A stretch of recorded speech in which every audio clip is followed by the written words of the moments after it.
All right, welcome everyone to another Chibi review, Chibi no podcast review, and we're talking about Avengers Endgame. Now, this is not gonna have everyone on this review, and this is gonna be a really short one. I just want to get out there. We're gonna have a full hard discussion, talking about everything in the movie, with Mr. Mister, Mouse the Tech Guy.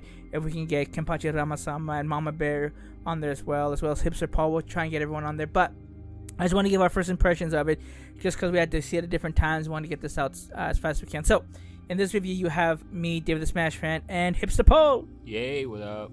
Okay, so we just finished watching the movie, and it was really, really, really good. Oh man, it was awesome. It was a great ending to 11 years of the Marvel Cinematic Universe.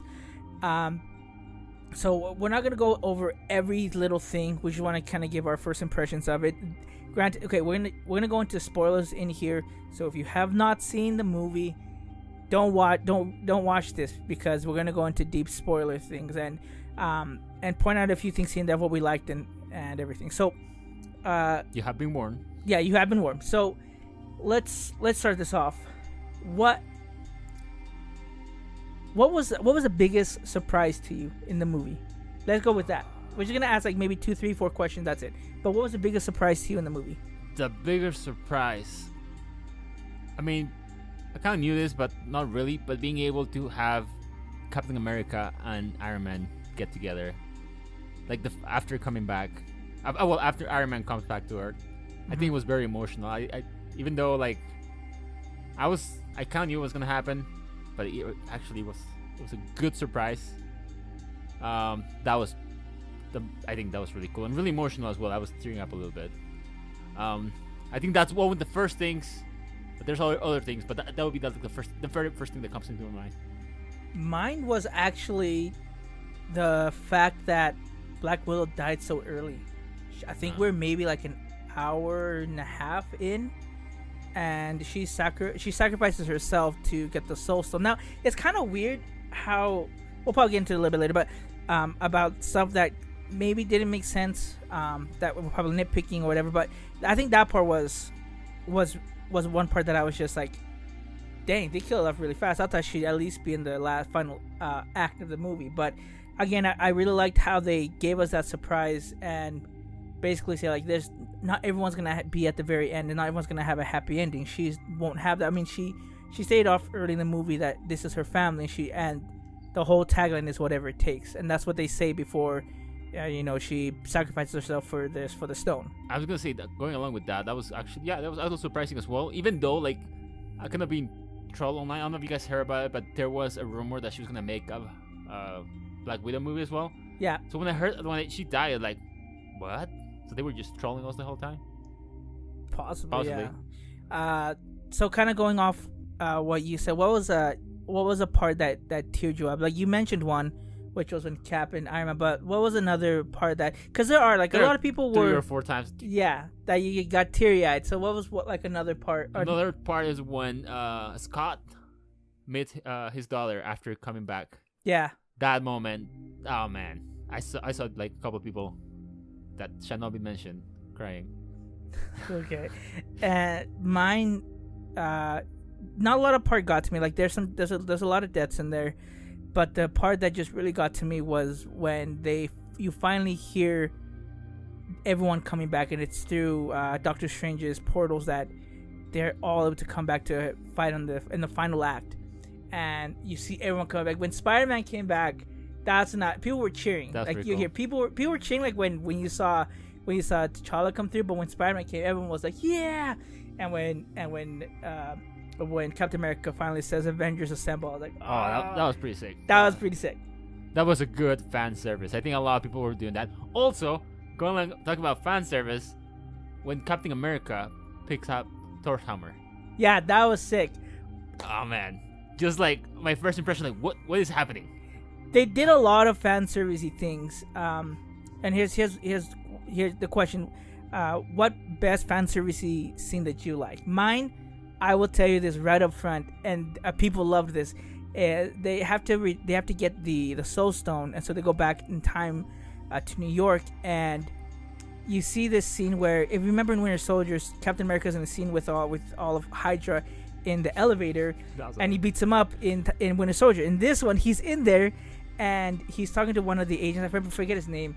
And he goes up to his ear and he goes, "Hail Hydra." I was like, oh my god, this is a huge nod to a huge controversial scene that happened in the comic books where it was shown that Captain America was actually an agent for Hydra. I mean, they used this. It was so cool to actually hear him say that. Like, I didn't think they'd put that in there, but it was a good little fan servicey part in there.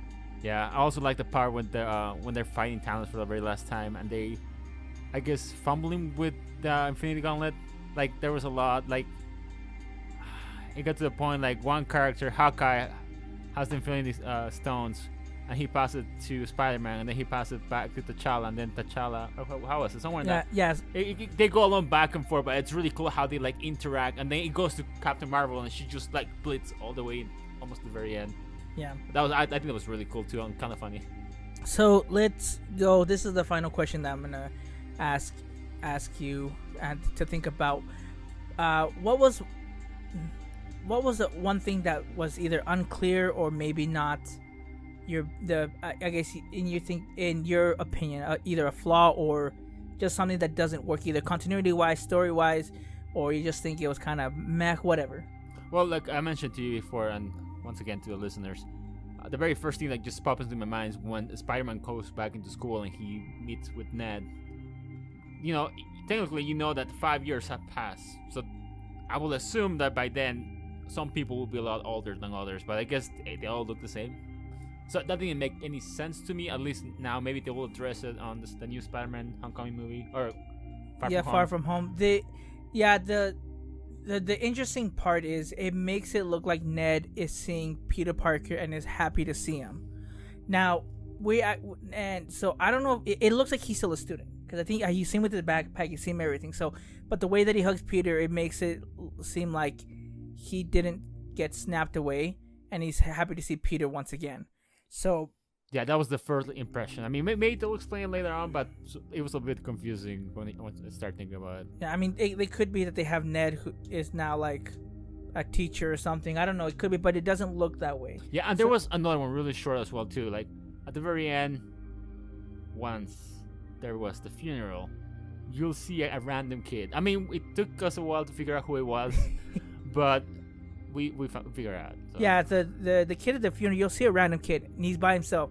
You have no idea who he is, and we just thought about it. It's like, what other kid did he like interact with? And it came to us instantly. Is the kid that was in Iron Man 3, that Iron Man helped save. So that was cool that he went to his funeral. So cute little, awesome little Easter eggs in there. The fact that on the little wreath it says like, this is living proof that Tony Stark had a heart. That was a little funny thing. Okay, I'm gonna say it. Some of like the funniest thing for me was seeing some cameos, some returning characters from the previous movies. That was really cool, but also seeing some characters from the show Community. There's two characters in there. One is, what's the name of the black lady? I'm trying to remember. I forget her name. She's a Christian lady in Community. That's all I remember her. Yeah, and there was also Senor Chang in there. Yeah, Ken Jeong. Ken Jeong. He was the security guard. That was pretty cool. My whole thing, and again, Hipster Paul will probably find me on this, was their explanation of time travel is kind of wonky, and honestly, it's never gonna be like 100% like foolproof. Like, people have tons of flaws with Back to the Future. Yeah, with anything that's a time travel. Yeah. So, but my whole thing is that there were two things said. One is they were thinking that time flow was like Back to the Future, but they're saying that's not really like how it is. That's supposedly multiverse. And so you can't really go back in time to like your own time. Like it'd be a separate one. The way they explain it is just kind of wonky, and that's the only thing that I was kind of because you'll see at the end. Because at the end, you'll at the very end, it's just some stuff, at least for me, doesn't add up. I might have to watch it again just to clarify it. Definitely, you have to go and watch it again. I definitely recommend watching like once or twice or maybe 3 times. Yeah, and the final thing was the ending. So when the credits, before all the credits start rolling, they do like this roll call of everyone who was in the Avengers Infinity War and in Endgame. Well, except for Paul Bettany Vision because you didn't see him there. But they did a huge homage to the final 6 Avengers. The first 6 Avengers, where they get their own like little screen and they signed their names. And the last one was Tony Robert Downey Jr. who started it all, and it was phenomenal. Yeah, definitely. I will definitely recommend it. Once again, I guess if you guys probably heard this channel, you guys probably already seen it. Yeah. But still, if you guys haven't seen it, go ahead and watch it. If you guys, I want you to be mindful of other people that haven't seen it, so just try not to spoil it for them. Like, luckily, I was not spoiled at all, so I really enjoy it quite a lot, but there might be some people that might get spoiled, so just trying to be careful of that. I got spoiled because I read that they're two nebulas, and that didn't make sense. I read it, I was like, what? And they confirmed, yeah, that's in the movie, but I didn't understand what was going on. So some spoilers out of context don't make sense. You have to watch the entire movie. But that's it for this one. Again, we're gonna have a better, or not a better, but a longer review, more detailed review of the movie with everyone on there. So stay tuned for that.